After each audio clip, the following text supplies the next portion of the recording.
Praise the Lord. இயேசுவின் கடினமான உபதேசம் 2. நம்மை நாமே வெறுக்க வேண்டும்.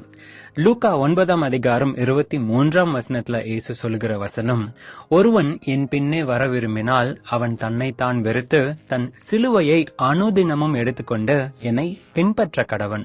இந்த உலகம் நம்மளை எப்படியாக வழி நடத்தும்னா, உன்னை நீ நேசி, உன் மனசு சொல்றபடி கேளு. ஆனா இயேசு நம்மளை ஆயத்தம் பண்ணுவதற்காக சொல்லுகிற வழி என்ன? நம்மை நாம் வெறுக்க வேண்டும்.